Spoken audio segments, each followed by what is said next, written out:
What's up?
It's Sunday, and you know what that means, and we know your March Madness bracket, like mine, is probably already busted. It's time to talk some NFL draft, the first post-free agency Flex Zone podcast mock draft 1.0. You've been asking for it. You've been waiting patiently. We're going to bring it to you today, the first of many on Sundays with Crevonte. The latest free agency news and notes after week 2. Aaron Rodgers still looking for a team. Jameis Winston, Martin Luther Winston, has found a new home. The Commanders add another receiver. And we'll go around the rest of the NFL. Get your latest draft news, rumors, and speculation with the Mandalorian. It's the Flex Zone Podcast, Sundays with Crevonte. You guys know the drill. Hit that subscribe button. Hit that like button. Hit that bell. We got a fun poll question. Who will have the best career out of the top prospects in the NFL draft? God's favorite host and the Mandalorian. It's Sunday, and it's madness all around.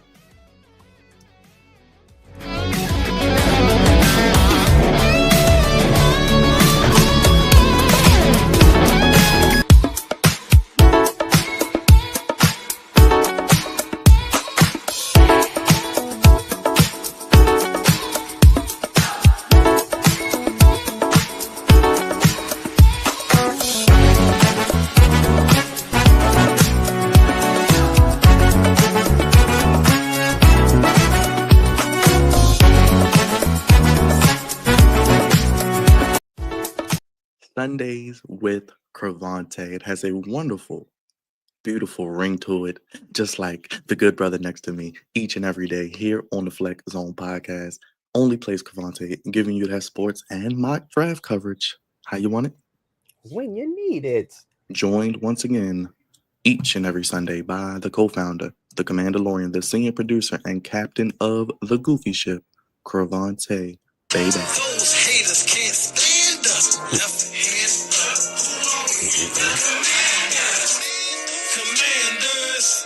commanders. Fight for RDC.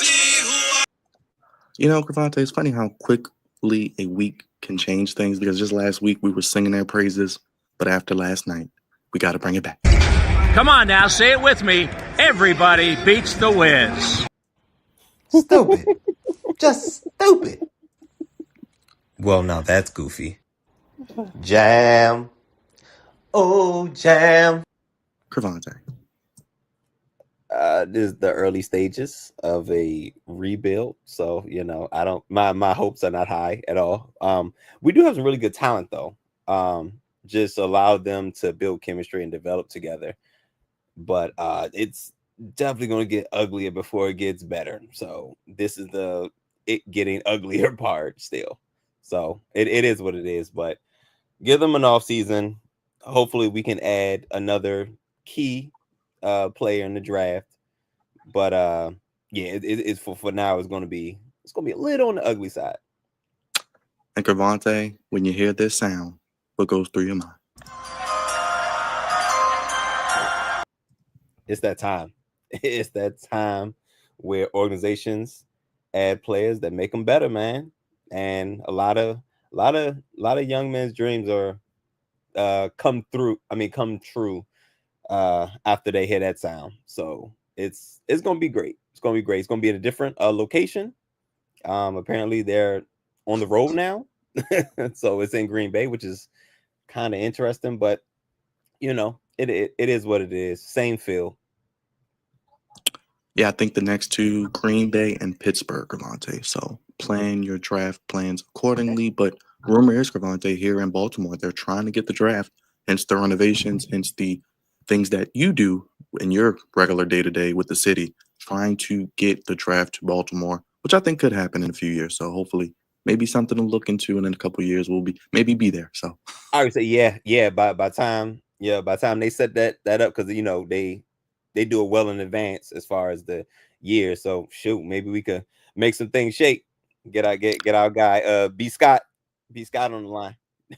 yes, please send free stuff. Let's get to it, Crevonte. We do each and every week. If you're new here, hit that subscribe button, hit that like button, hit that bell. You guys know the drill. Vote on the poll. Apparently a tough poll question today. Who will have the best career? I'm gonna get Crevonte take on that a little bit later, but let's go down to DC, Crevonte. The Commanders continue to make moves, adding another receiver to the wide receiver room. You lost Diami Brown. You lost Zacchaeus. You bring in Michael Gallup from the Cowboys, contemplated retirement. Does he have anything left, Crevonte? What do you think about this? So he took a year off. So that could be a benefit. That could be a pro or a con. I believe he's 29. Like I said, took a year off. He's familiar with Dan Quinn, even though he plays on the offensive side of the ball. If he still has the speed that I remember him having, I think he would be a great benefit to the offense, especially as like a wide receiver 3, pretty much. I think that was pretty much his role, with the Cowboys. He was like kind of like that 2-3 tweener, but I think he would fit in nicely as our wide receiver 3, not require too much of him. But if he still has that speed, that'll be very, very beneficial to the offense. And speaking of the Commanders, our guy Tress Way has re-signed for his 12th season with the Washington Commanders. One of the best in the league, Crevonte, and he ain't going nowhere. You gotta love to see the Commanders keeping their own home people. Oh yeah, for sure. And he's been around for a very, very long time. He was around for the ugly days, the very, very very ugly years. But he's been one of the more consistent players that the Commanders, formerly known as the Redskins, have had, and it's great to keep him. I think he definitely deserves to be here. Yeah, special teams wise, Crevonte, are you feeling comfortable? You got Gonzalez back. You got what? Seibert still, I'm sure. I mean, how you feeling about the kicking situation? We know the punting situation is pretty solid. We know special teams is so important. Yeah, absolutely. And the special teams is more than just the kicker and the punter. You still got the return defense, kickoff, and all that. But the guys that we highlight are the kicker and the punter. I think our punter is a plus plus plus. Kicker, I'm still indifferent. I like consistency. That would be great. And hopefully we're not kicking too much this year. Honestly, Tressway had a lot of games, had quite a few games off this year. But as far as the kicking game, I am gonna try my best to remain positive. But it wasn't great in spots last year, and then it kind of got better. Then it was like, I didn't feel the utmost confidence, but we'll see how this offseason goes. But I'm in the middle about it. Big shout out to Marcus. He wants to know how to feel picking in the 20s, Crevonte. Man, this is crazy. I gotta think about players that I have no shot in getting and hoping they fall. At the last show we had, I was I don't know if I said it during the show or right before the show, but I'm like, Byron, Raj, yo, is this how y'all feel all the time? Like, just there's a chance that y'all are not gonna pick in the first round, and I have to be okay with the fact that we may not pick in the first round because we only have 5 picks in the draft, and I know Adam Peters, he likes to come out with at least 7. So there's a shot that he may trade the 29th pick and come out of the first round altogether. So now that's the thinking that I should have moving forward, which is a great way to think, because it's about the future and forward thinking. So it's new, definitely new, and this is something I could get used to though. And shout out to Marcus. Much love. We love our Flex Zone family. I see everybody that shows love. Our newest moderator, Crevonte. So big up to our boy Marcus. Hey, appreciate you, man. What's up? Always love having good people in the chat that rock with the Flex Zone. What do you think about this Debo situation? I'm showing some of his highlights. He will wear number 1, Crevonte. I'm gonna get the picture, but he will wear number 1. Oh man, I'm very, very excited. And our offense is really, I think, is really going to thrive, more so than it did last year, because you can't hone in on Terry McLaurin, and Debo Samuel is not going to line up in the same place every play. He can line up in the slot. He can line up as X, Y. He can line up in the backfield, line up at tight end. He can move all over the all over the offense. And Cliff Kingsbury is going to have a very fun time scheming him open and then leaving Terry McLaurin. I mean, if you want to double him, by all means, do what you do. That means Debo's going to get off. And then we got Gallup that's going to be pretty much the third guy. And like I said, if he still has that speed with him, one-on-one against your third, fourth corner, whatever, is not going to bode well. So offense is going to be really fun this year. Debo is going to be all over the place, and he's going to be, I think he's excited to be in a culture of, that's turning things around and trying to win. And most importantly, when you got JD5, we always got a shot. So hopefully we're going to be doing some winning, with them. But he creates a whole nother layer to our offense, which is amazing. I hope we come out of this draft with a good running back, just so we can solidify, the offense.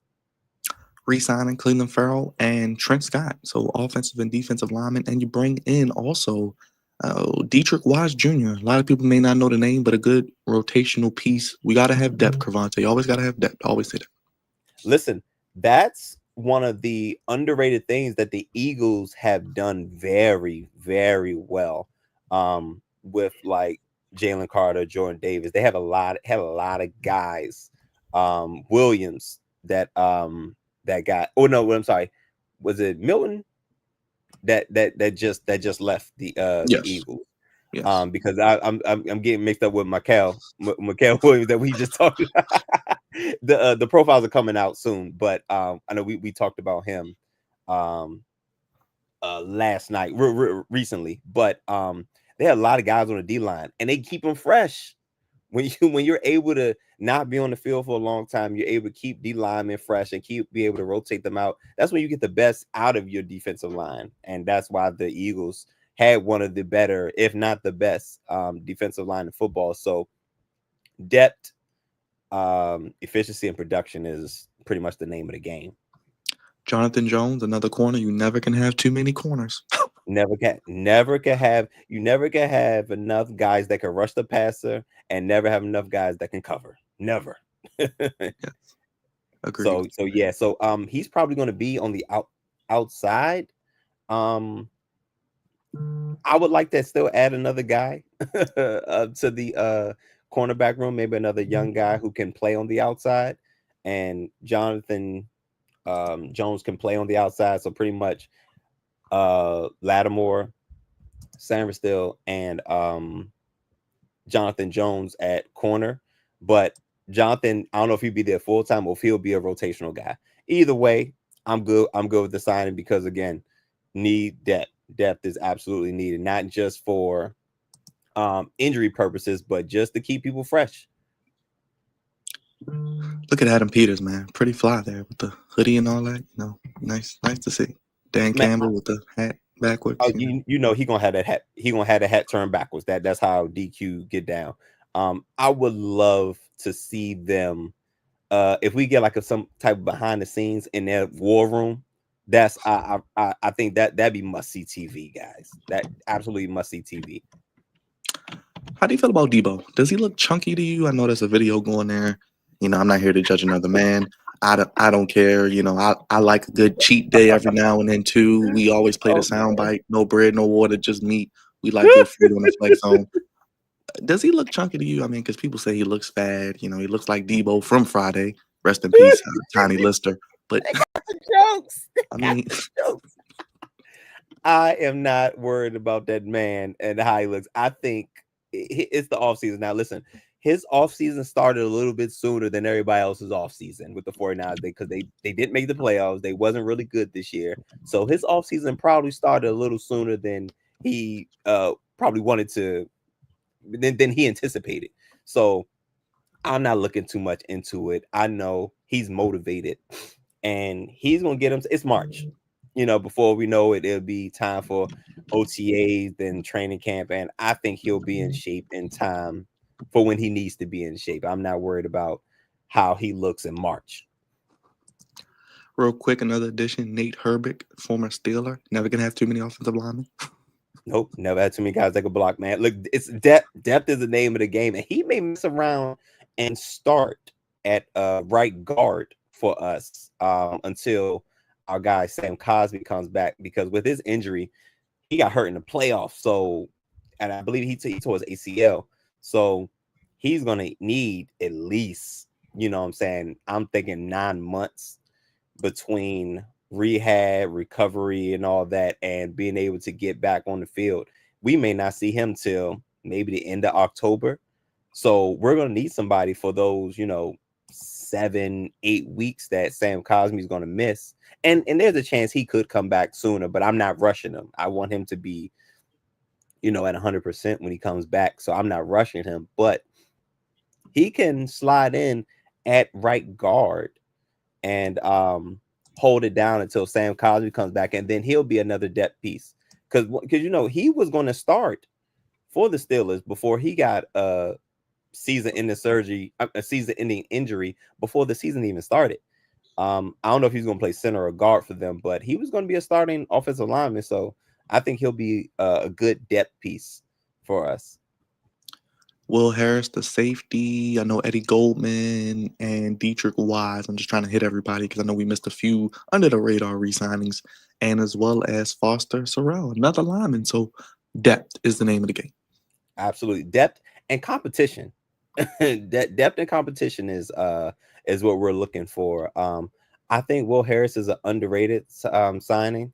I've said this before. After I heard defensive coordinator, Coach Dan Quinn, and our defensive coordinator Joe Witt Jr.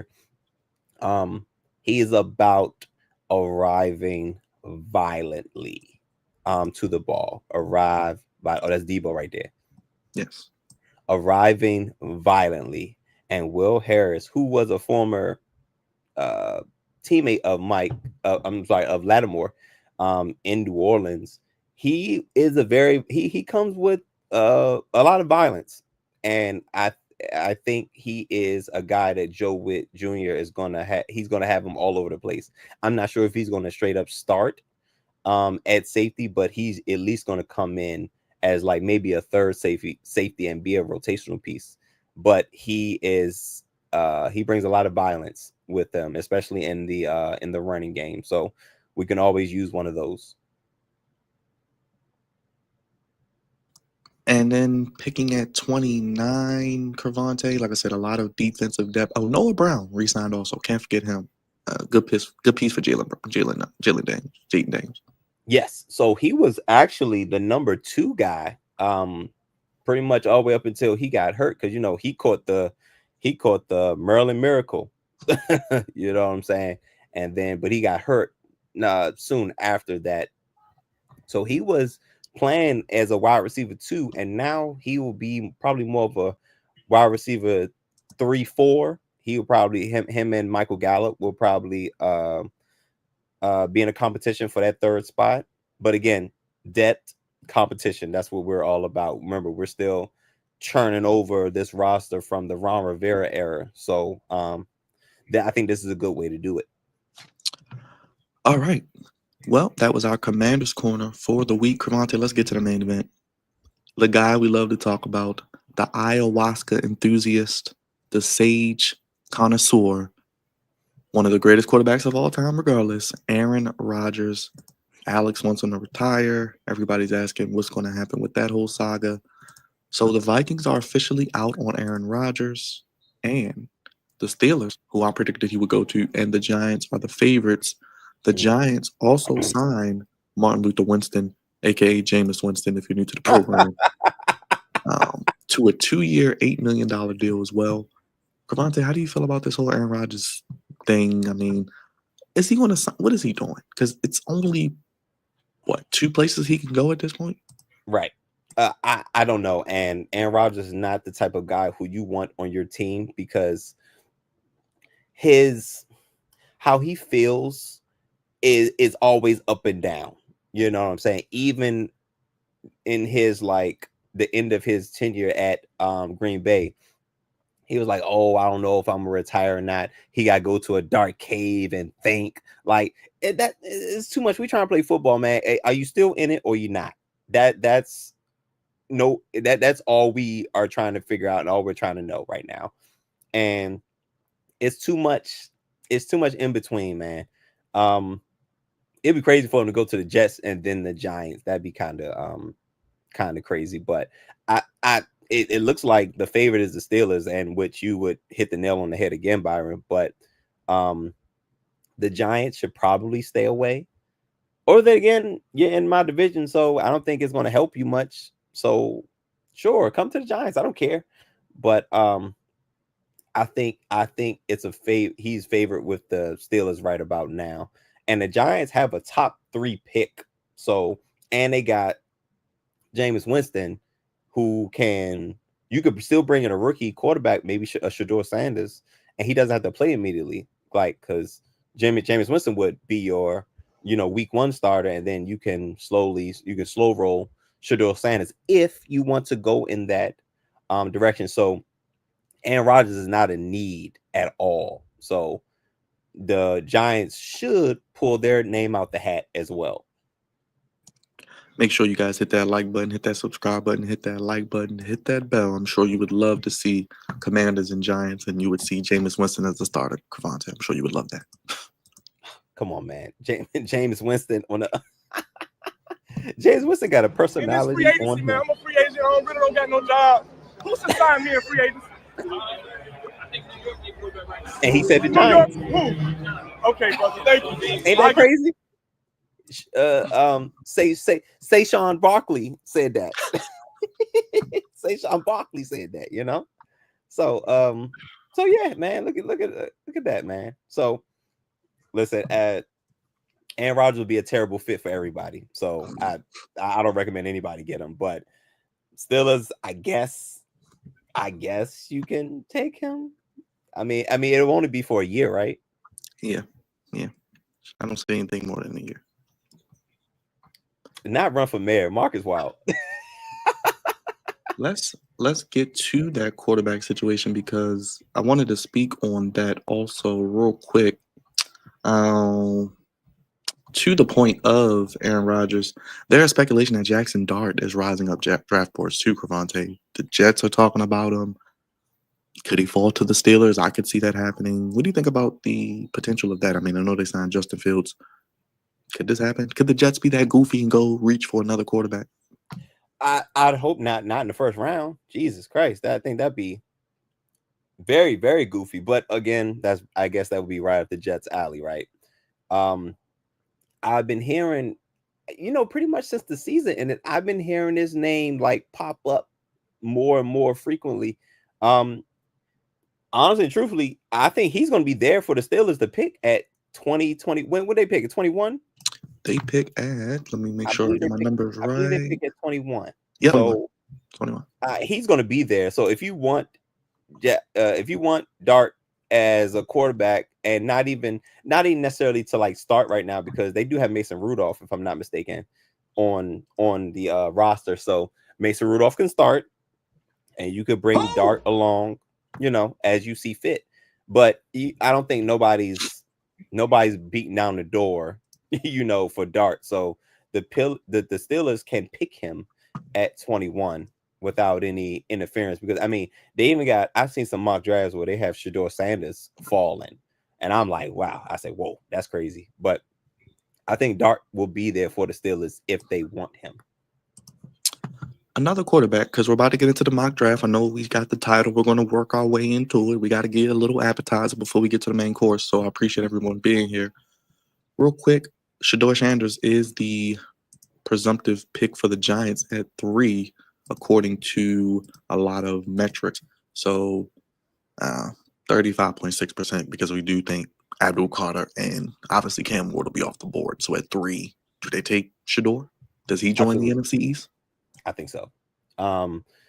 Because the Giants are in win now mode. Everybody's working for their jobs now.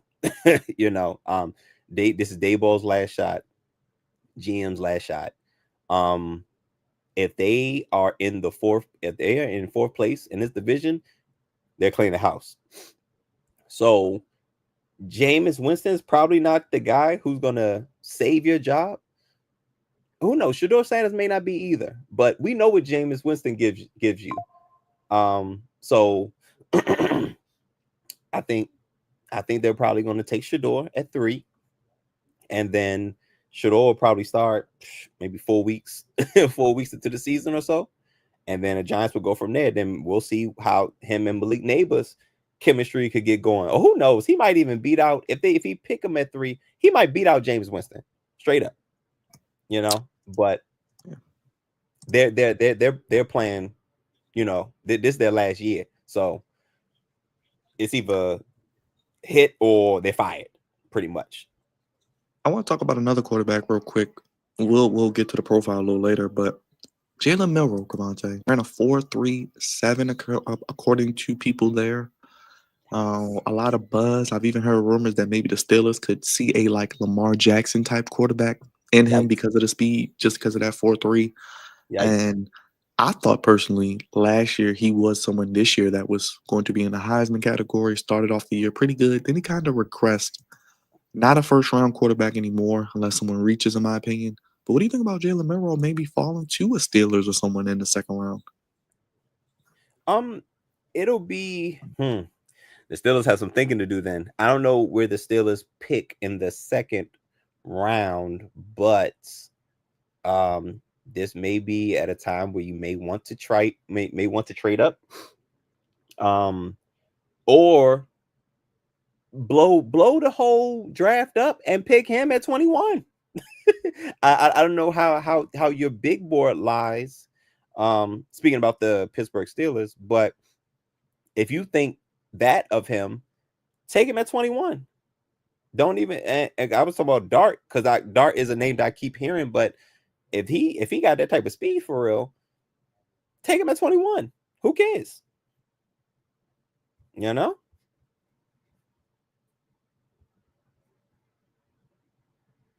So remember, I just realized this: the Steelers don't have a second round pick. They traded it for DK. Yikes! So they only have 21, as we know. No second round pick traded for DK. Third round pick, which is the 19th pick in the round, 83rd. Fourth round pick, none 23. Fifth round, 156. Sixth round, 185 from the DK trade, and seventh round, 229. So if you don't do it in the first round, Crevonte, they don't pick again until 83. He ain't gonna be there at 83. No, I don't think so. I don't think so. So pretty much Steelers quarterback in the first round. That I mean, that's what we're looking at pretty much. And when our profiles come out, a lot of those guys we have going in the pretty much the part of the draft where the Steelers pick, but quarterback is a thing for the Steelers now. It's a legit thing now. So really and truthfully, I think the Giants and the Steelers should be like, damn, Aaron Rodgers, and just pick a quarterback and let Aaron Rodgers move on with his life. Speaking of former number 1 overall picks, Trayvon Walker, Crevonte, I didn't love this pick when they made it. Apparently, he could be traded or on the trade block. I did not like this pick either. He's one of those guys that had an outstanding combine and just shot up draft boards. I thought this was a bit much, but also benefiting from a not so great quarterback draft as well. So he was the number 1 pick, but I don't think he should have been. But you're saying that he's on the trade block now? Guantanamo Bay. That's all you need to know. Got it. So yes. All right. What's his market looking like? Because I ain't heard much noise from him. Yeah, I mean it ain't much of anything. It's not much of anything. It's you're in a terrible organization. You're run by terrible ownership. I mean, do I need to let the people see the background? Do I need to let people see? There you go. There you go. There you go. Okay. There you go. Okay. All right. There you go. Yep. Mm-hmm. There you go. Okay. Yep. All right. There you go. If you ever want to know why, there you go. Crevonte, real quick. Yeah. Jalen Johnson gets a big time contract, 4 for $76. One of the best kept secrets at corner. The Bears are slowly building up yet again. What a bargain that is after Derek Stingley gets 3 for like 100. 3. I think Stingley's making $30 million a year, so I think 3 for 90 or something like that. Yeah. So yes, absolute bargain. Quietly one of the better corners in the NFL. Absolutely deserves his money, and the Bears definitely got him for a bargain for what corners are going for now. But the Bears are typically known for their defense, but offenses are usually letting them down. So Jalen Johnson probably wouldn't get mentioned because the Bears have not been a good organization as of late. But this brother definitely deserves his money and is a damn good cover corner. Real quick, speaking of Stingley, Crevonte, how about the numbers? I mean, you wonder why this brother gets paid. Let me bring it up so you can see.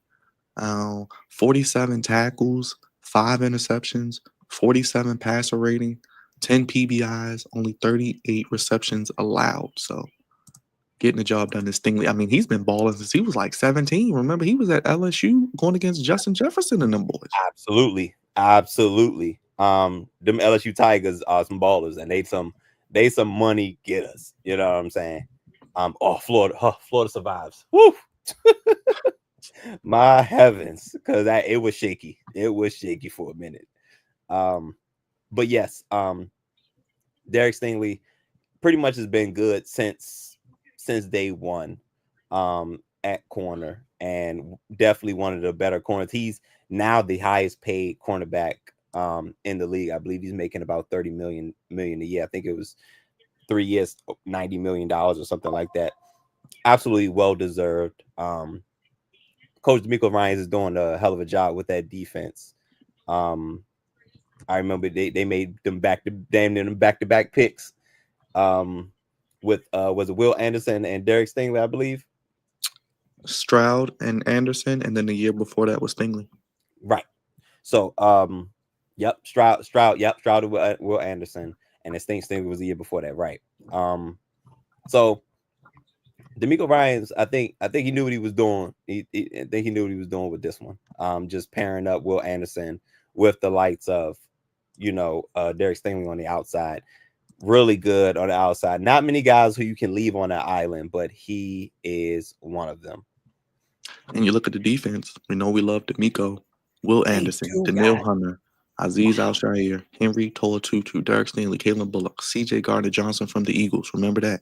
Jalen Petrie and Kamari Lassiter. So they pretty much are set on defense. I don't really see weaknesses like that. Yeah, I mean, really, like I said, I penciled them in. I don't know what they picked 25th, so I guess that'd be me if I'm doing the odds. They're getting an offensive tackle. They have to, because the defense looks really, really good and looks really set. The offensive line is a concern. It's most of the offensive side of the ball that's a concern, and they just gotta stay healthy on the outside. Stephon Diggs is out the door pretty much, and they gotta stay healthy on the outside and get better on the offensive line, and they'll be straight. Trent Brown signs 1 year, $3 million. I didn't know he was still in the league. Whoa! And I would still go offensive tackle with the draft. I still would go.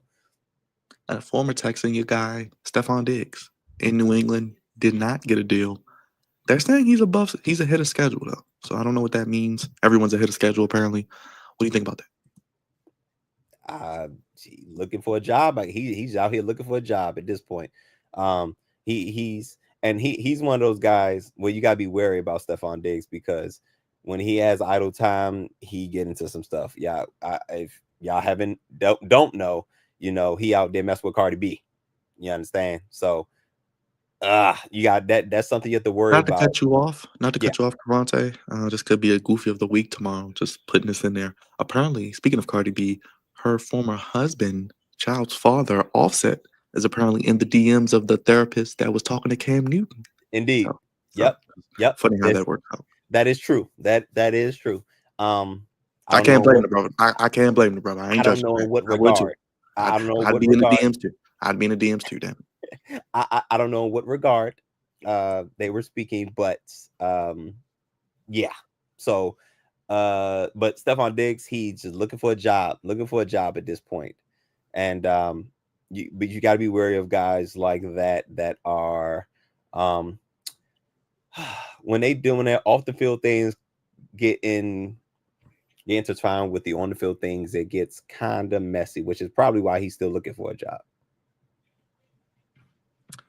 All right, let's get into the rule changes a little bit real quick, Crevonte, before we get to this mock draft. We know that they want to ban the tush push, but apparently there were 4 proposals overall. Let me get them real quick. We know about the tush push, the playoff seeding, meaning it would just be record, no divisions. Winner would be guaranteed a home game. So if you finish with a worse record than another team, like we saw this year, it would just go by record. Overtime rules would then be like the playoffs. So it would be like universal. Both teams would get a chance. Remember, in the regular season, both teams don't get a chance because of the rules. And then with the potential of talking directly with free agents. So I don't know what that means, but basically any of these rules you like, I mean, and eliminating the automatic penalty for defensive holding and illegal contact. I guess college they do 15 yards or something like that. I don't know, but it is what it is. I don't know So if that's hold on, what's the eliminate automatic first down? Oh, so they're just doing the penalty yardage and not I saying guess so. automatic first down. You know Yeah. what? I think I do like that. I don't like the automatic first down because it seems like all the defensive penalties result in automatic first down. So I think only if they're going to keep passing it, obviously pass interference will always pretty much result in a first down if it's a spot foul. But I think you said it was defensive holding, right? So it would be Because it's defensive. isn't it 5? Is it 5 yards? It's a 5-yard penalty. Yeah. So yeah, it shouldn't be an automatic first down off of that. I agree. I agree with that. And we got Pass the interference overtime. should definitely be an automatic first down, but I don't think all of them. I think I think they should take that out. And what's this overtime? Yes. First of all, it needs to be 15 minutes. I agree. I don't know why it's 10. That's stupid. But basically meaning each team will get the ball. Okay, cool. I'm cool with it. And for only for the playoffs though, right? Yes. Well, it would Fair be universal. It would be universal. So it would be the playoff rules universally. So if the Commanders score and then the game isn't over, the other team would have a chance, just like in the playoffs. So I'm indifferent. I'm indifferent about it. If a team scores a touchdown, hey man. But I think I don't know if that should be universally. I'm cool with the 15 minutes. I say just play 15 minutes and whoever wins, it wins. Yeah. That's me. And But we won't have to do the whole score thing. yeah, it gets too confusing after a while because if they score a touchdown, you got to score a touchdown. If they score a field goal and you score a touchdown, then you win. So it's You like went right. just It's giving college. It sounds like college. It sounds a lot like college. just give me 15 minutes. Real quick on a tush push so we can get into these mock draft. Tush push. I mean, if you get rid of the tush push, Crevonte, that means you can't have players pushing other players for first downs or into the end zone or carrying people like we've seen so many times now. I think I'm cool with the banning of the tush push because it's completely 100% on the offense, and the defense does not have an opportunity to, in this case, retaliate because you can't push players on the defensive side of the ball because that's a penalty, but the offensive players are allowed to do it. So if that's, I think if you're not going to change that aspect of it, either let the defensive players push to or take it out. So I mean, the Eagles have been wildly beneficial with it, but I think that's a part of the rules that's completely unfair to the defensive side of the ball. And see, my man Frankie Louvu was jumping over the line all the time. They was about to award him a touchdown, and I didn't care. I honestly didn't care, but that's not fair. So either you amend what you can do on the defensive side of the ball or take it out altogether. I'm cool with either way. You cool with the seating being redone? So if a wildcard team has a better record than no? Okay. I don't know about that one. I think bottom line, win your division.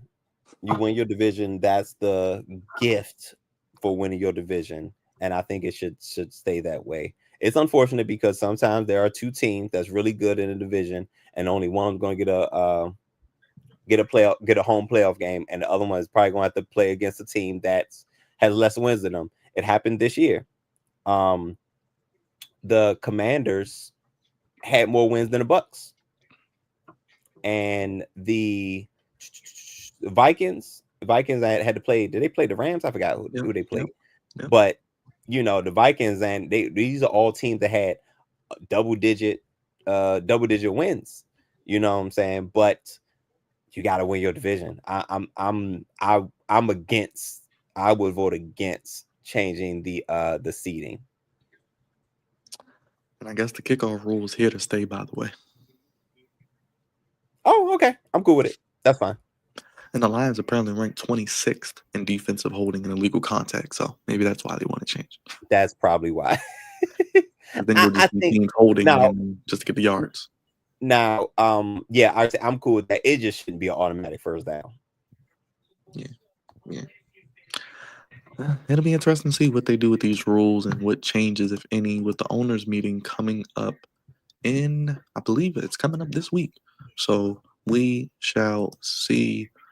Crevonte, I think it's time we give the people what they came for. A little mock draft 1.0 Flex Zone edition. Oh boy. So Crevonte, well, let the people know what we're about to do while I go ahead and get this straight.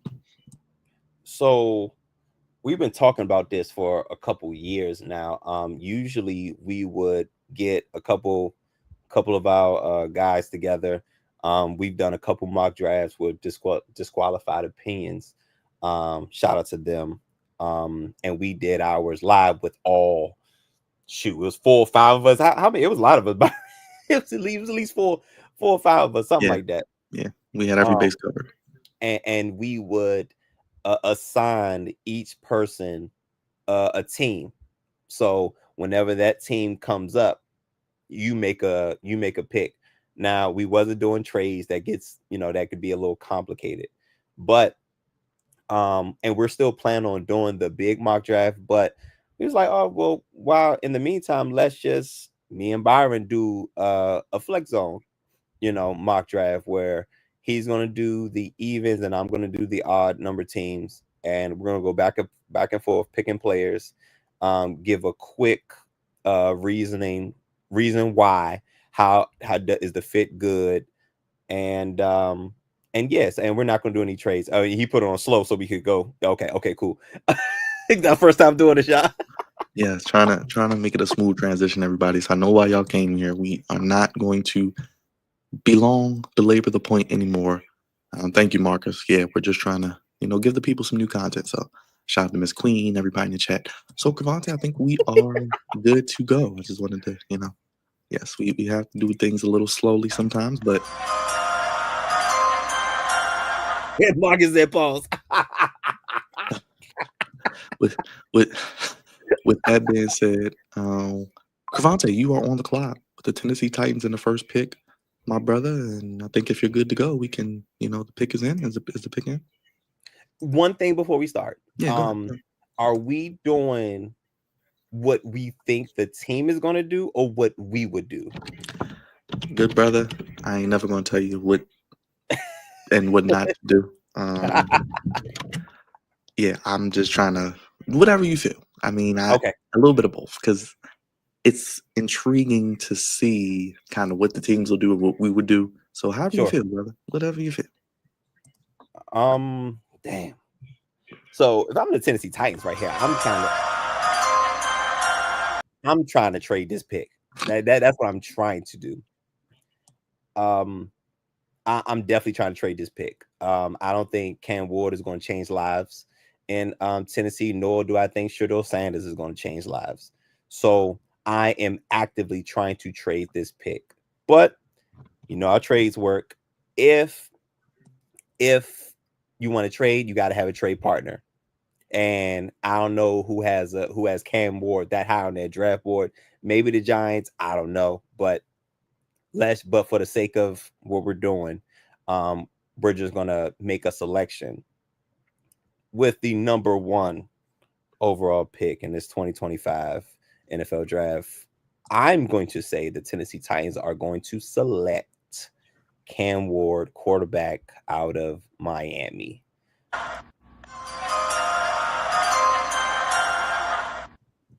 So Cam Ward out of Miami goes to the Titans. I think that's kind of universal. It's like the thing that's catching steam, Crevonte. I mean, absolutely.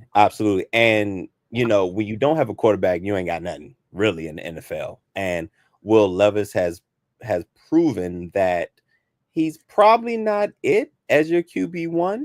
So yeah, it's about time to move on. But first thing first, I'm trying to trade this pick. That's what I'm trying to do. But if I have to make a selection, I'm going to take Cam Ward. I think he's a significant upgrade over Will Levis. But I'm not sure if he's quite prepared to put an organization on his back, but he's an upgrade at the quarterback position. Well, at number 2 with the Browns, I mean, it's simple. They could mess this up because they are the Browns. But I think you got to go with the best player available, like you said. I know you need a quarterback, but it's not a quarterback that fits what you need to do here. You got Kenny Pickett. You have, I guess, Deshaun Watson. Why not just go with the best player available? You got Myles Garrett. Put the best pass rusher next to him. I said it to you when we did the profile, which you guys will see. I'm running up to the board and taking Abdul Carter at number 2. I mean, it's just I don't think it's really close. I don't think you should take a quarterback there and just take the best player available, because when your team is that bad and that poorly managed, you just take the best player available and keep him moving. You are on the clock at 3, my guy. This is interesting right here, because you can take the best player available or Shedeur Sanders right here. And yes, Mark, I can't wait to see what happens at 4. How I'm thinking right now, I think the Giants will. I think this is where you should take Shedeur. You could take Shedeur Sanders right here. I don't know how good you feel about Jameis Winston leading into the future, but I'm sure it's probably not that great. Shedeur, if you want to have an opportunity to keep your jobs, Brian Daboll, Shedeur Sanders, I think should be the pick right here. So I'm gonna go Shedeur Sanders. And if it works out how it should, Shedeur Sanders should be in the starting lineup probably by week 4. Okay, I cannot disagree with any of the picks so far, to be honest with you. Just to keep this train moving at 4, I really like what the Patriots are doing, Crevonte. I'm not going to go crazy and say they're a playoff team yet because they got a lot of work to do, but if they make the playoffs next year, I would not be surprised. That's how good I think they could be under Mike Vrabel, and I like Drake May. I don't know what Travis Hunter is going to be in the NFL. I'm still working through that in my own head. I think he can be a corner, but you put him with Christian Gonzalez, who we liked. I know you liked a lot for the Commanders. Man. If I see Ron Rivera is on site, how dare you pick Emmanuel Forbes over Gonzalez, man? How dare you? My gosh. And then I think Travis Hunter. You got a corner that can come in and start day 1. You can use him on offense as needed, maybe like a Champ Bailey type. Maybe even better than that, because really Champ didn't play offense. And I think Travis Hunter, you have to play him at offense because he's that dynamic. He plays bigger than he is. He's not really the biggest guy, but he plays bigger than he is. And he's just a great football player. And you can never have too many good football players. So I'm going to go with the Heisman Trophy winning quarterback, the one, the only, probably the generational talent, somebody we've really never seen quite like this before, the one and only Travis Hunter at pick 4 for the Patriots. And Crevonte, it is back to you with the Jacksonville Jaguars. I think this is a great. I think Travis Hunter is a great pick for the New England Patriots. He could play corner. Really, where do you value him at? And Mike Vrabel, I think he's going to lean defense, so he's probably going to play more corner than anything. But moving on to Duval County, I think the Jacksonville Jaguars are going to get a space-eating defensive tackle. I'm going to go Mason Graham out of Michigan to add some much-needed beef to the offense. The defensive line.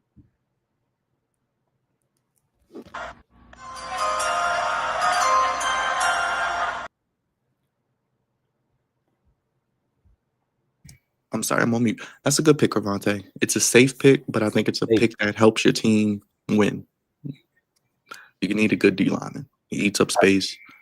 Michigan's defense has been consistent the last couple of years, so I'm not mad at that pick. I think even the Jaguars this year can't mess it up, right? There's another one of the teams. They gonna try. Oh, let's go to number 6, the Raiders.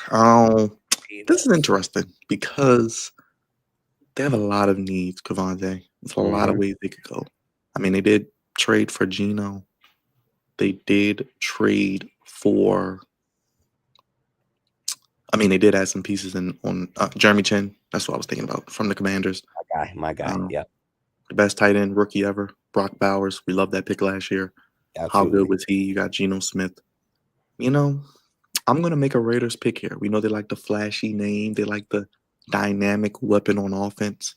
Mm-hmm. Ashton Genty. We saw the resurgence of the running back last year. Saquon and Derrick Henry, Josh Jacobs even, Bijan in Atlanta. I think they go with another weapon. And if Geno is your quarterback or not, whoever that quarterback is in the next couple of years, having one of the best tight ends in the league and potentially a running back who can be that guy, that bell cow that they lost with Josh Jacobs, I think I'm going to go Ashton Genty, the record-setting running You back. popping out. You at popping 6. out. That would be a Raiders pick, and I think it would help the offense because you're in a division where you got to score points. Chiefs, Chargers, Broncos, even. I'm going Ashton Genty at 6. You popping out like that, yo. You popping out like that. My man Genty Yes. at 6. Woo! But he's a top 10 talent. Top on the top 5. He's a top 5 talent. So getting him at 6 is actually a lot of value. It just depends on how much you value the running back position. But I've seen a lot of mock drafts. This is the highest I've seen Genty go. But with the Raiders, that offense has the potential to be wild. Yeah, I think it can't hurt. I mean, it could be worse picks here. You know, they don't have to reach for a quarterback. They could go Will Campbell maybe, but I think if I'm picking, I'm probably taking Genty just because of he can touch the ball every play and make a play. Absolutely. That's a great pick. Great pick. And that's a for Vegas, that's a flash. That's a splash, Hey, pick. gotta put the butts in the seats, right? Absolutely. You're in Vegas. Yes, sir.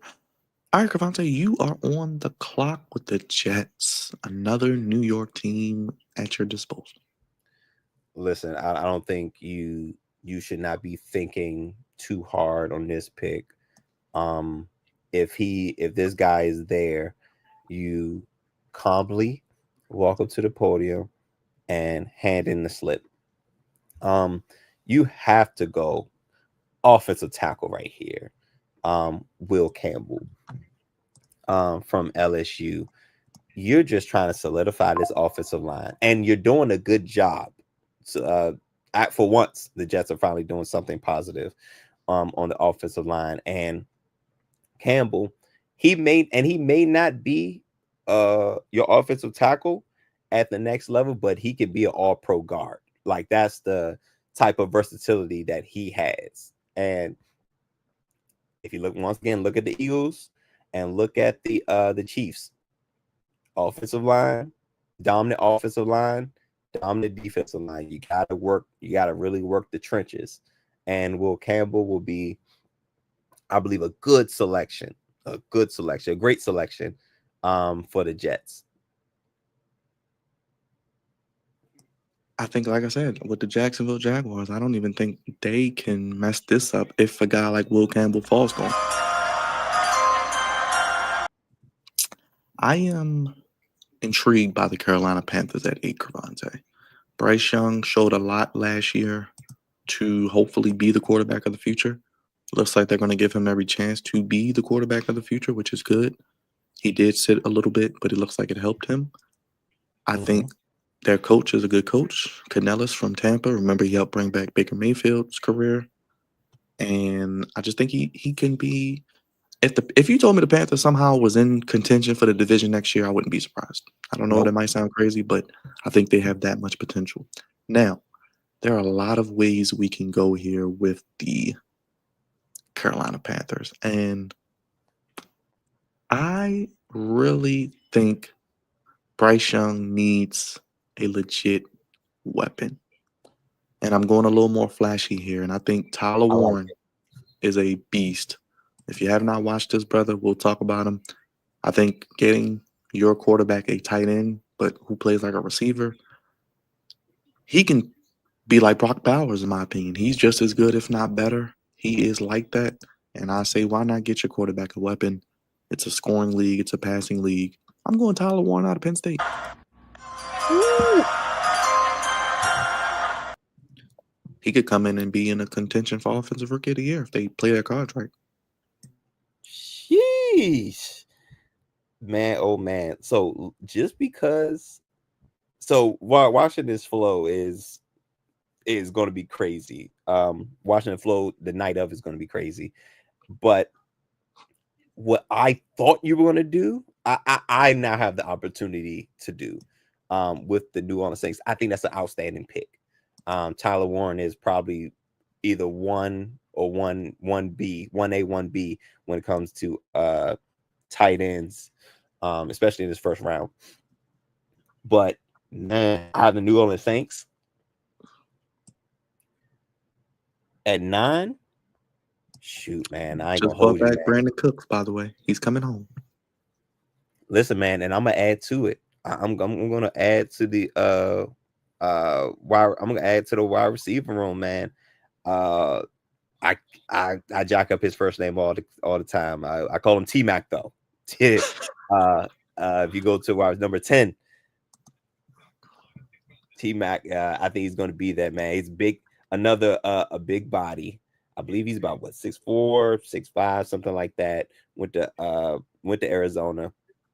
Can be a very, very dominant high point catching for whoever. Is it going to be Spencer Rattler? I think it's gonna be Carr. I think it's gonna be Carr to start. I think it's gonna be Carr. Oh, okay. Well, Yeah. he has another opportunity to be productive with T-Mac on the outside, and then still have Chris Olave, bring back Brandon Cooks.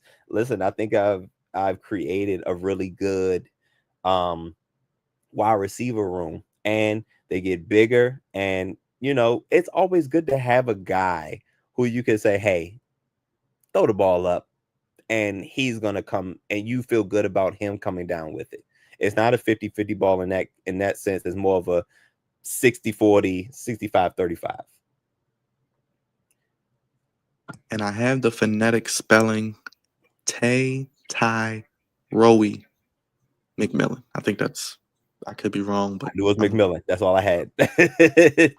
So I'm sorry, you said Ty Rowie. Tehth Tay dash Ty Ty Tay ROH Row E with the E upside down E. So Ty Rowie McMillan. That's what I'm going McMillan. for. I think There you he's go. the pick.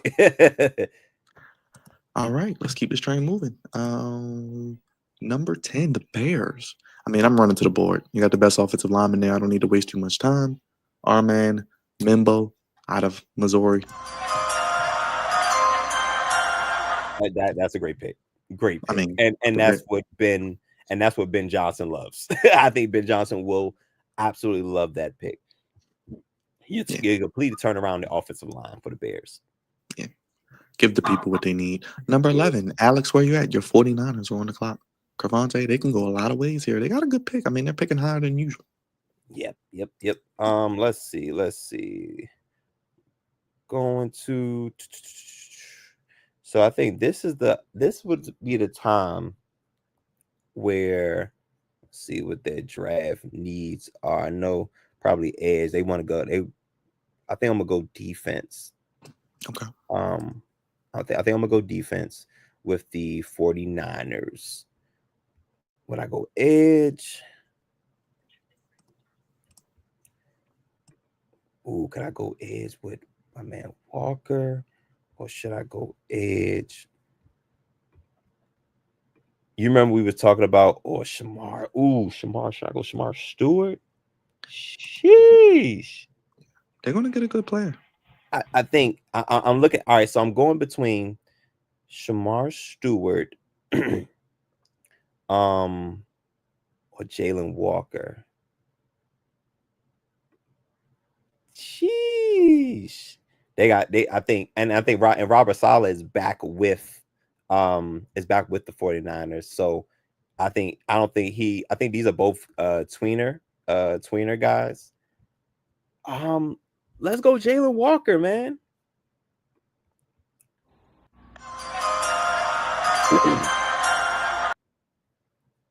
I really like he's another one of the profiles we did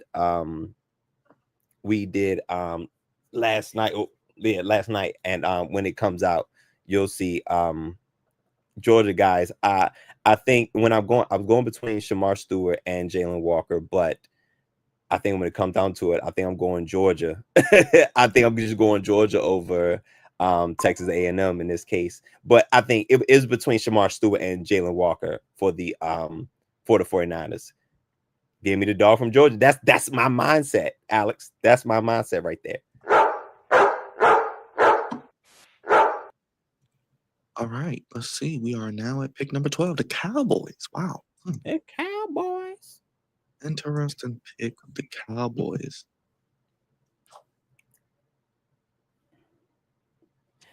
You know, I'm just glad Gency's not here. just they don't deserve nice things. But there is a good player here. Shamar Stewart out of Texas A&M. I think he stays in Texas. We don't know what's going to happen with Micah Parsons. You can never have too many pass rushers. Jaden Daniels, Jalen Hurts, possibly Shador, Jameis, whoever's the Giants quarterback. You got to have someone that can get after him. And Shamar Stewart.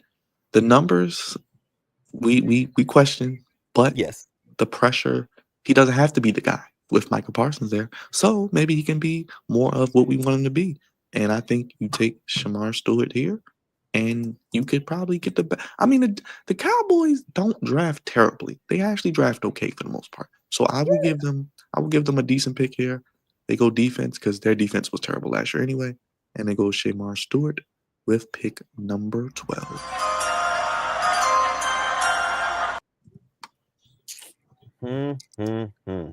Dolphins at 13. The Dolphins at 13. So the Dolphins could go a couple places here. But being that our recent memory of Tua, I am always for protection. I am a big on protection. So I'm going to go. Oh, should I go interior or should I go tackle? We got options. Got options. So I'm going. It's going to be between either Banks or Booker. I'm probably going to go interior. I'm probably thinking interior and go with Tyler Booker at 13. I think I'm going to go interior or line for the Dolphins. Mr. Booker out of Alabama to protect Tua. Colts at 14, Crevonte. This is where it gets fun. This is where it gets fun. This is where it gets fun. Yep. I don't know, man. It's tough, man. They could go so many different places. Do the Colts have a corner? Like, they don't have a safety or a corner. They just picked up Ward. They just picked up Mooney. They picked up Mooney. Okay. I wanted him in DC, but they picked up Mooney. They picked up Mooney for the 49ers. So corner may not be as big of a need, but I mean, you know what I'm saying? Oh, this is tough because, according to this board, they have Starks over Eminwari. And you like Eminwari maybe over Starks. Hey, man, listen. And I love both of them. You know what I'm saying? But I like E, man. I ain't going to hold you, man. That's my guy. You know what? But Starks is a bulldog. So, that's also a thing. I don't know, man. This is tough. Yeah. Because you got Will Johnson there. You got Kelvin Banks. You got Malachi Starks. The Colts need a good safety. So I'm gonna keep it simple. I'm gonna go Malachi Starks. I'm gonna give them Starks at safety. I'm gonna give them a guy that can help stop some of the guys in their division, CJ Stroud and Trevor Lawrence and whoever the Titans get, whether that's Cam Ward or whomever. But I'm gonna go Malachi Starks. Atlanta Falcons. Great pick. Great pick. Oh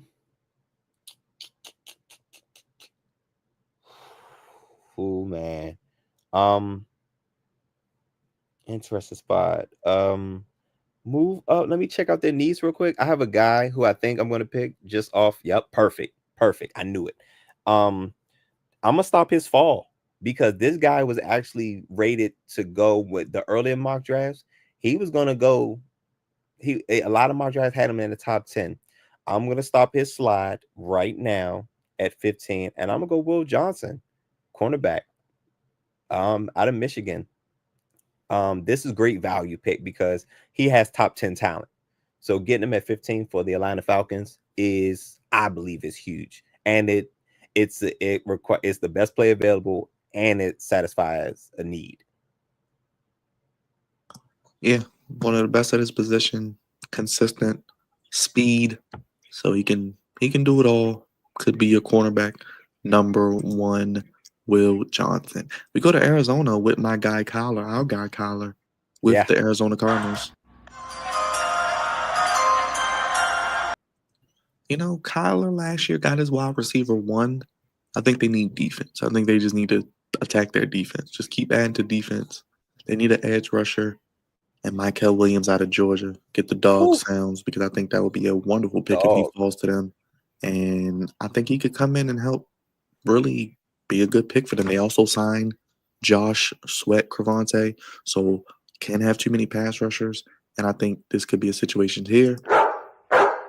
Michael Williams out of Georgia at pick 16. And the Bengals are on the clock, Crevonte. Wow. So Josh Sweat is over there now, and you picked up Michael Williams. Jeez. God damn, them damn Georgia Bulldogs. I tell you. Are they all gone? Are they that's 3, right? That's all 3. That is all That's 3. All 3. Midway through the first round, all 3 of them gone. Yes. Bengals. Safe to say defense. Yeah. It's, you absolutely should go defense here. And I was thinking about popping out and getting a tight end, but I will not, because that'd be crazy. You have to go defense here. Now defense where though?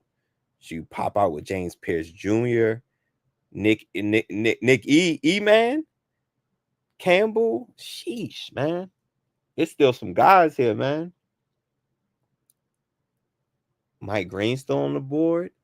I don't know how you feel about his off the field goofiness. Actually, James Pierce has some character issues as well. I don't think we did a draft profile on him, but he got some wild things going on with him as well. D line. Pop out with I'm waiting for you to pick him. I'm just waiting for you. I mean, it's right there for you. You might as well go ahead and pick him. It is. And I selfishly, I don't want this to happen. I don't either, because I'm scared that they get a guy like this. He could change life. All you need is that one player, and then all of a sudden the defense is better. I think they go safety, man.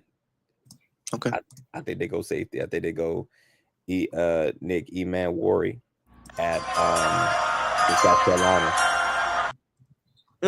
I'd hate to see it fall like this, because I'm like, no. But I think he's one that could change lives in that secondary and the defense as a whole, especially if they keep Trey Hendrickson, man.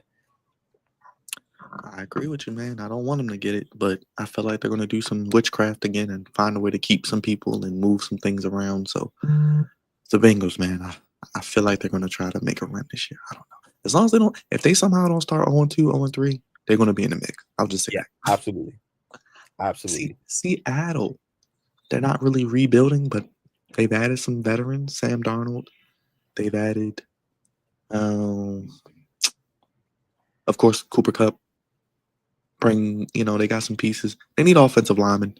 So I'm going to keep it simple. I'm going to go Calvin Banks Jr. maybe at one point, depending on who you ask, was the best tackle coming out. But Will Johnson, or Will Campbell, may have taken that from LSU, depending on who you ask. But Banks was fantastic. Played into the college football playoffs.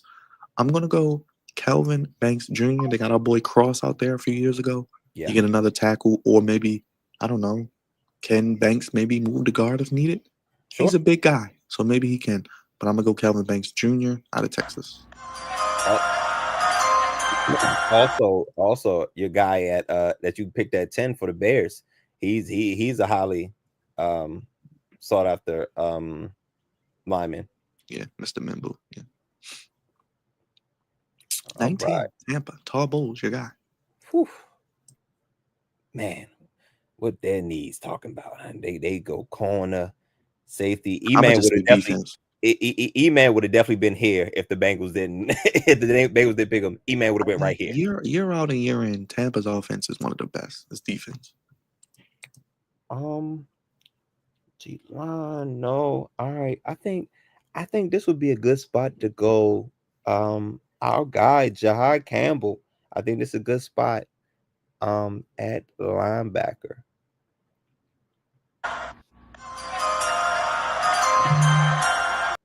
I think Todd Bowles would have a good time figuring out where to put him. He could play a little inside, a little outside. You know what I'm saying? So I think that'll be a great pick for the linebacking core for the Bucks.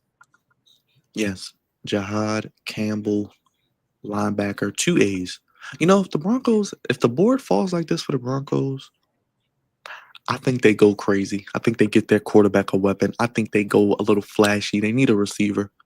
Why not get maybe the fastest player in the draft, who is on another player in your division, Mr. Worthy, fastest player last year. Golden is right there in the same ballpark. Maybe not as fast, but a little bit slower, but still faster than everybody else. Bo Nix needs a receiver. I think the defense, they got a lot of good pickups. They're going to be in the mix, I think, as long as Bo Nix continues to do what he does. I'm going Matthew Golden out of Texas. Texas has a good amount of guys going to be drafted. I don't know what he is at the next level because I really don't love any of these receivers, but we'll see. With Golden, I think he can be a guy that you can move around and do a lot of things with. Now it gets fun again. The Pittsburgh. I love how you got all the fun teams with the odd ones. All the odd. This is interesting. They can go. Choo. Let's see. Hold on.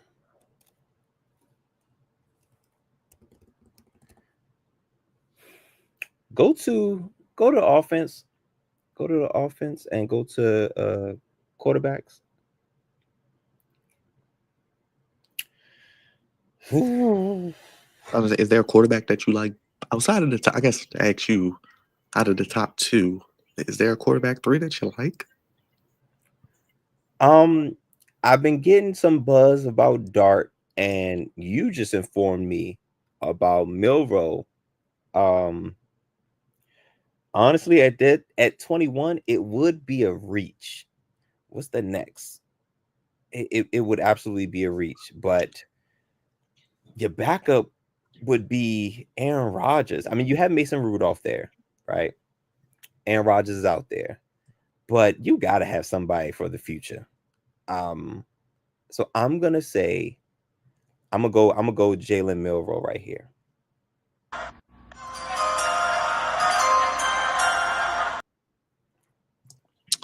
Yep. I think they're going to try and make him Lamar Jackson. I can see it. And you got to compete. You got to compete with the Ravens. And I'm running to the board again with Jim Harbaugh. James Pierce Jr. We don't care about off the field. We want you to play football. We don't care. We don't care. They need pass rush. Khalil Mack is only signed to a 1-year deal. He's not going to play forever. I think James Pierce is a good player. Tennessee had a really good year. I'm going Pierce. Nice. Woo. Let me see. Yo, I just realized something. I think this guy kind of failed too.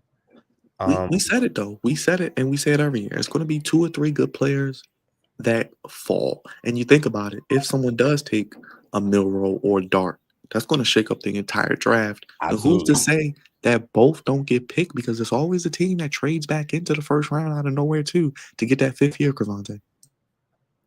Listen, so this is where I'm at with the Green Bay Packers. I'm either going defensive tackle but Barron failed. Barron is a highly sought after corner as well. He's up there with Will Johnson. He's another fast guy. Speaking of speed, I think that whole Texas team was just a track team. But absolutely. let's go corner. Let's go Jade Barron corner. And we don't know what's going on with Jay Alexander is probably not coming back, right? Like that's pretty much over, right? So he's under contract, but apparently they're trying to trade him. So either way, if he is there this year, he gets hurt a lot, and this could be his last year. I think we just drafted his replacement. I agree. Oh, let's get to the Vikings. I'm intrigued by them at 24. They need a safety. They need a corner. They need an edge. They need a running back. They need a lot of things. They got Aaron Jones back, so I don't know they'll go running back. Robert Flores has done a great job with that defense. And I think Brian Flores. I keep saying Robert Flores. Brian Flores. I think Siobhan Revell out of South Carolina played with him and Rory. Yeah, I think they are two draftable first-round guys. And I'm going to go with Mr. Revell out of East Carolina, not South Carolina, but East Carolina. I'm going with Revell out of East Carolina at 24. I like Revell. I really like Revell. If he did have some injury issues, he probably would go higher. But I think that's a really good pick. And then this is around about where I think he would go towards the back end of the first round. Oh my gosh, look at this. Are you running to the board? Absolutely. Get my Buckeye guy. Get my man Josh Simmons. There you go. That's it. I'm not saying anything else about it. Now, he's another one that had injury concerns. He probably would be the top rated, offensive lineman, offensive tackle off the board if he didn't have I don't know if it was ACL or I think it was ACL. Yeah. And I think that happened in October, but the Texans just traded us their Laramie Tunsil. So I think this would be a great replacement for that. And they need to address their offensive line because they will really let CJ Stroud down this past year. Well, I like to shake it up a little bit. There we go. I'm going Colston Loveland out of Michigan, tight end. McVay, Stafford, Devontae Adams, Puka, Tutu, Kyron Williams. They're going all in LA. Like they like to say, F them picks. They actually have a first-round pick, Crevonte. So yeah, it's been a while. They will have a chance to add to their team. Brother Thoughts, I know you're listening. I'm getting you another offensive weapon. He could be just as good as Warren, in my opinion. Two really good tight ends. A lot of good tight ends in this draft. I know we won't talk about all of them, but there are going to be guys on day 2 and day 3 as well. But I'm going to go with Colston Loveland, part of the winning national champions and last year in Michigan. I think they add another piece, and that's a great you pick. can never have too many weapons on offense, and you're in the division. They were in that game with the Eagles, so now you got the Baltimore Ravens. Now we get to the local teams. So I'm gonna let's talk a little bit, Byron. So we got a couple of positions that we Mark said don't mess this one up. So I'm thinking in this position how the draft is falling. I think we're either gonna go edge or corner. Stevens found a new home. He's a Jet. Crazy. So I'm gonna go edge or corner here. According to the board, the highest thing we have, they don't need a D tackle, but Nick Scorton out of Texas A&M. Not sure how you feel about him, or Donovan Easy Raiku. Easy Raiku. I think I'm gonna go Nick. In this spot. We didn't get a chance to talk about him, but he has a similar body type to like Mike Green and Shamar Stewart. So I think he'll be good to add to the pass rush for the Ravens. Now, you did just lose the defensive tackle to retirement, so Derek Harmon is there, but I think pass rush is something that needs to be addressed.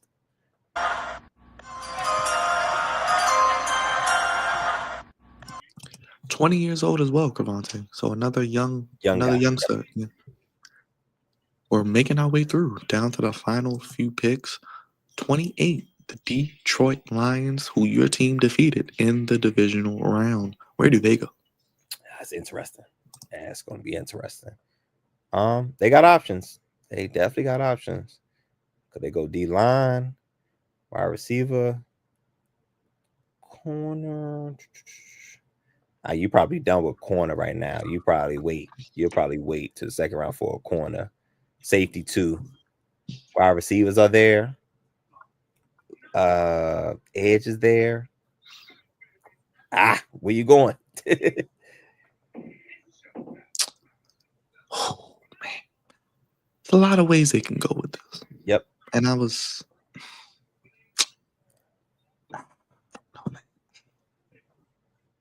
don't know, man. Do they? Ugh, this is tough. I don't know. Mm-hmm. It's tough.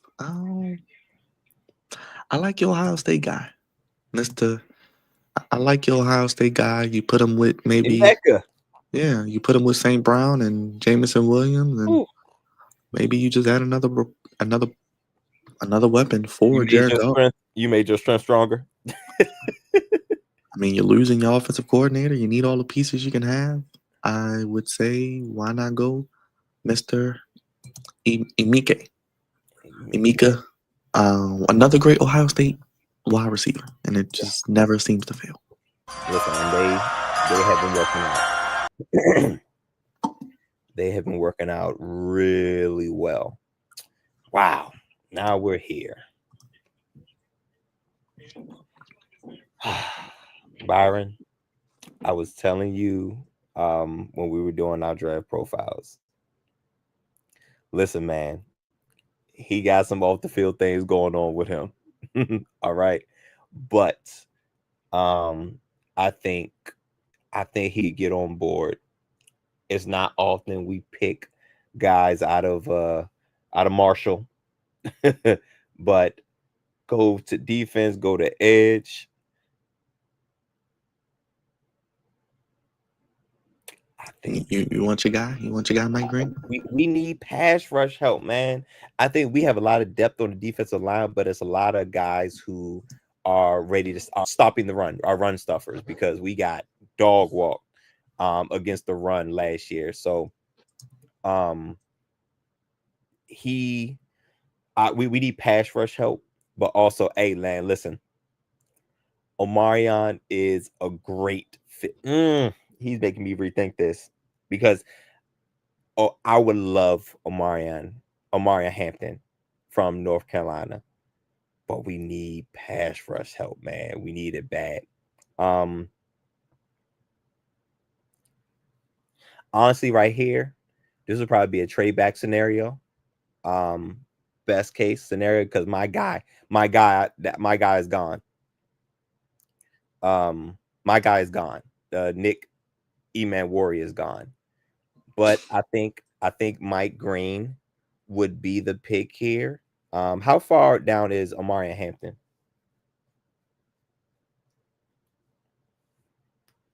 Cause that's my guy, man. 35. Shoot, he's not. So, you know what? I have in my mind, if we're going to the second round, I have in my mind who I want at running back. So I'm gonna take the pass rusher. I'm gonna take Mike Green, because we need pass rush help. So I'm gonna go Mike Green. But in the second, if we were to do 2 rounds, I have in my mind who I would pick at running back, because the running back class is deep. And I do love Omarion Hampton. Don't get it twisted. If they pick him here, I would not be mad, because that would set our offense off. But we can't rush the passer at all, man. We can't at all. And Mike Green, he has some things that he has to explain. But the guy knows how to play football, and he'll be a great edge rusher for us. And we have nobody at the edge who can legit rush the passer. So I'm gonna go Mike Green. And in the second round, I think I'll probably go running back. If if our GM decides to keep both these picks. A lot of good running backs. For those who may not know, you got Omarion Hampton, Caleb Johnson out of Iowa is really good. Quinshawn Judkins out of Ohio State, Trayvon Hendrickson out of Ohio State, DJ Giddens out of Kansas State, Cameron Scatterbo out of Arizona State. You got at least 3 or 4 guys that are still going to be there in the second or third round. Yep. And that's my thinking. But I love Omarion Hampton. Don't get it twisted. I love him. Like, if he's there at 29, I wouldn't be mad at them if they pull the trigger on that. But it's just the fact that we have nobody. If we had Henderson, if we could have had Trey Henderson here back when he was worth a 2 and not a 1, if we trade him for a second pick and our first pick, I would definitely go Omarion Hampton. I would. I see you, Marcus. I see you. I think the Bills will run to the opportunity to draft Derek Harmon out of Oregon. They need defensive linemen. They need big guys up front that can stop the run. Some beef on the line. They're pretty thin, light in the cakes. They need some meat. And the Ravens ran all over them that game, but the Ravens beat themselves. But a guy like Derek Harmon would be great here. 6'4", 300, very versatile. Why not take him there? I was thinking receiver, but something tells me since they didn't draft a receiver last year when they could have got Worthy, they took Coleman and they didn't sign anybody. Lets me know they're probably confident with what they have right now. They may get a guy later, but I'm going to go Derek Hampton, and I think that helps their defense. And the Chiefs are on the clock. 3-time defending AFC champions. Sheesh. Where could the Chiefs go?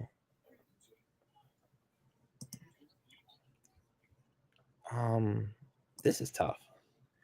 This is tough right here. How are they on the offensive line? Got any linemen up here? Ooh.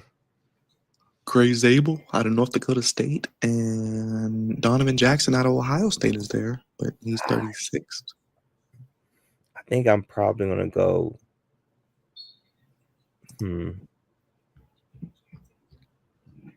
This is tough. How's Chris Jones? What's his contract looking like?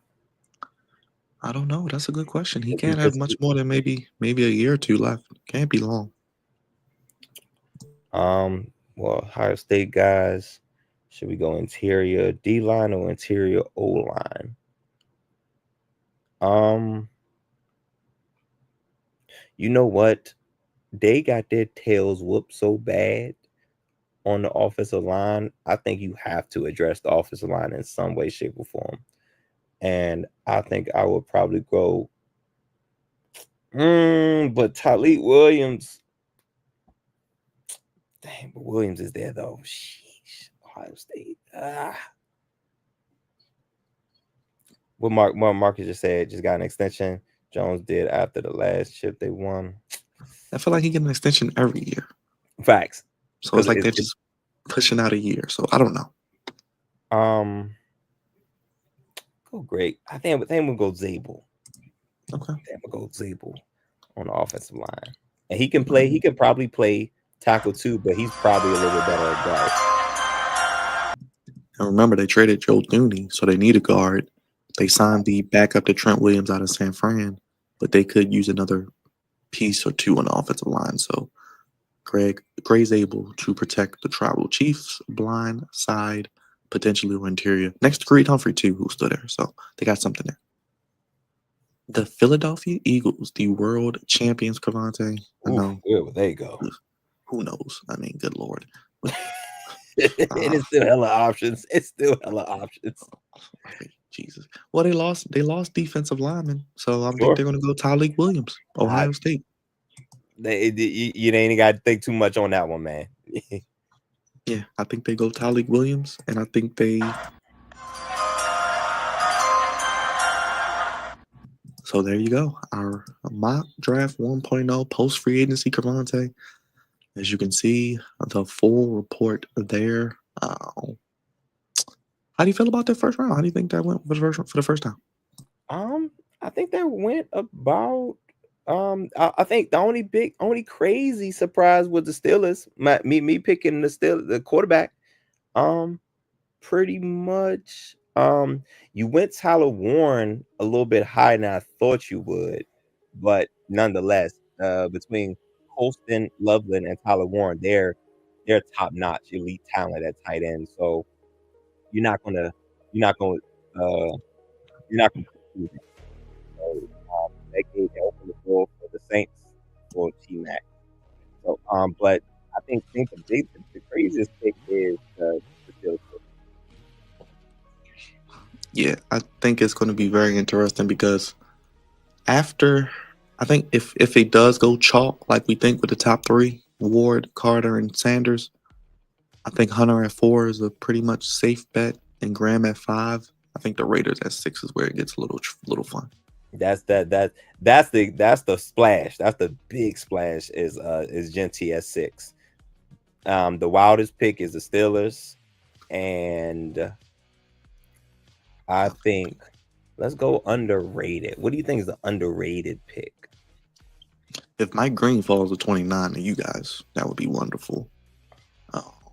Just thinking off the top of my head. I mean, honestly, if the Ravens could, if the board falls like that, I could see the Ravens trading back too. I do like Xavier Watts, the safety out of Notre Dame too. He's really good in the second round. So, I mean, me picking Genty and Warren, that's crazy if it does happen that way. And if the 49ers get Jalen Walker, you got Fred Warner still there. Nick Bosa is still there. I mean, the 49ers still have some highly paid pieces. Absolutely. And we know Robert Saleh going to bring that wood. I mean, he's out to prove he's one of the best defensive coordinators in the NFL. Maybe not the best coach, but he still can call defense. I mean, if the Cardinals get Michael Williams and the Bengals get Nick Emmanwori, that's really good too. Oof, man, I'm upset that Stark saying Emmanwori went so high because there's no way. There's no way. I think the Commanders have an opportunity to get him, but if E-Man falls, that's my guy. But Mike Green, like you said, Mike Green falls to us, that would be insane as long as his character is where it's supposed to be, because Adam Peters not playing with none of these people. So if it's where it needs to be, I would love Mike Green for us. I am going to save this Jalen Milroe pick because if it does happen, remember where you guys heard it first. I just feel like they probably going to take a quarterback. I don't think they should mess. I don't think nobody should mess with Aaron Rodgers right now. Not at this point in his career. Nobody. Aaron Rodgers. Nah, don't pick him up. Especially without a second round pick, so you don't pick again until 83. That's why I went quarterback. That's why I went quarterback, because otherwise you're saying you cool with Mason Rudolph, which also means you're probably going to go after Aaron Rodgers. Don't do that to yourselves. You got the most unaccountable offense ever if you pick up Aaron Rodgers. Aaron Rodgers is going to point the fingers, and you got to crash out Kings at wide receiver. Marcus, I could see the Rams taking a quarterback in the second or third round. You got a lot of Will Howard, the guy at Ohio State. I'm surprised he came out this year, by the way. I thought he would have waited maybe one more year. Yeah, me too. You got Kyle McCord, a former Ohio State guy at Syracuse, led the nation in passing. So there are some quarterbacks in the second or third round. I think, was it Tyler Sco out of Louisville? He's got some buzz. Dart, Milroe, of course, Shador, and Cam. So, yes, they could take a quarterback in the future. So, if you need one on day 2 or day 3, they will be there. Absolutely. Crevonte, that is mock draft 1.0 in the books. I think that's pretty much all we got today. How you feeling? Man, I feel good, man. This was fun. I like these types of exercises, and this was like a me and you, so us going back and forth. It'll be even crazier once we add more people to it. But I think this is just something to sink your teeth into. And we could do this, we could do this again, maybe even a couple more times. You know what I'm saying? But Marcus, look, he still don't have a choice. I agree. Because why would you gave up this? And this is the Steelers not being that's not Steelers like either, to bring in a wide receiver and give them that type of money and give up what they gave up to get him, and you don't have a quarterback in place is kind of crazy. So either they're thinking of I think they have to have a plan, right? Well, you would hope. Like you said, though, they made a lot of DK, Darius Slay. I mean, TJ's on his last year of his deal, so he's about to get highest paid non-quarterback money. You know he's gonna get broke off. So you gotta get a rookie. Gotta get a rookie in there. Yeah. So, and that's just for the future and competition, because Mason Rudolph he's a career backup if we're being honest. And I don't think Aaron Rodgers, nobody should touch Aaron Rodgers, and then got the nerve to be demanding low 30s and with his contract. Like, boy, if you don't get out of here. Oh, another Sunday with Crevonte. Your champion is still alive in March Madness. Florida survives. Whew, Duke that was close. currently down 1. Duke currently down 1, by the way, to Baylor. Shout out to Alex and Sean. Got a Duke fan and a Baylor fan in here. Sean Oakman. So shout out to Sean, shout out to Alex. So we'll see. Indeed, that's gonna be fun to watch that. Unfold. But yeah, this was cool, man. Yeah, we definitely got to do. Maybe if something else shakes up, we could do another mock draft, or maybe we can flip and you take the odds and I take the evens. You know. But, yeah, we can do that. Mr. Stiller fan. He wants Aaron Rodgers. Shout out to you, Mr. Stiller fan. Crevonte, we got some draft profiles getting ready to come out, man. Let the people know what they need to look forward to in the next couple of days. Oh yeah, so we went crazy. We actually went crazy last night. We did about 8. Profiles. So pretty much we're gonna look at the top players, pretty much the top prospects at various positions, and we take a deeper dive into them, and we go over their combine numbers, where their best fits are, where we think they're going to go in the draft, and their strengths and weaknesses, and of course pro comps. So they'll be dropping pretty soon, and we pretty much will be working on them throughout the week leading up to the NFL draft. So we'll probably do like a handful of them a week. Yes, sir. Look out for those draft profiles. We'll be back next week, I'm sure, with more content of some variety on Sunday. And later on today, we got more content. Maryland is in the NCAA tournament. Woo! We're going to be here for each game. Colorado State and Maryland playing tonight. Trip to the Sweet 16 on the line, Crevonte, 7 p.m. Let's do it. Come on, Maryland. Gotta get there, man. They have one of the better starting fives in the country. So it'd be very unfortunate if they don't. We got to try to get to Elite 8, Final 4 like that. That's the type of roster that they have. So we're rooting for Maryland to go as far as possible. And we have recent bad memories of this, but we're gonna put that in the back of our minds and continue to root Maryland on. And the winner gets Florida. So you get the number 1 team in the country, potentially, if you win in the NCAA tournament. Yeah, no second round pick, as mentioned, for the Steelers. Crevonte, if they're watching this video, what do the people need to do, and how can they support what we do here? And it pretty much costs them nothing. Subscribe, and tap in with us, man. We got content every day, pretty much, man. We got our Sundays now. We got draft profiles coming out.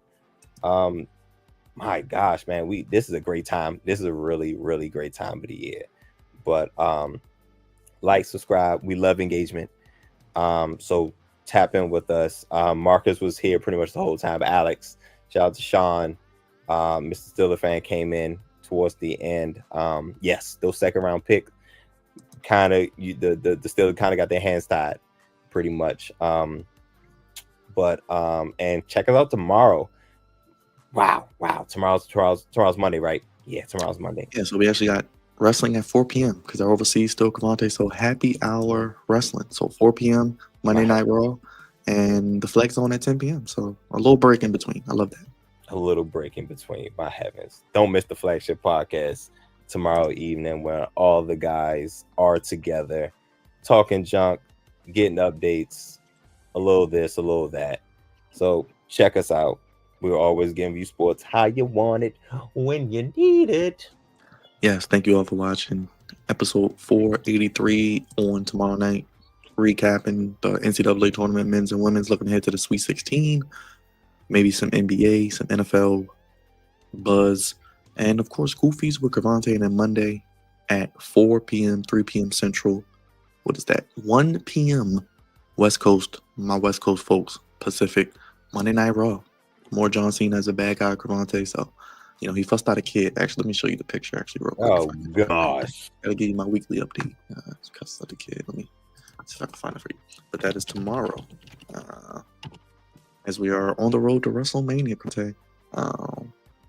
Let me see. Let me see if I can play this.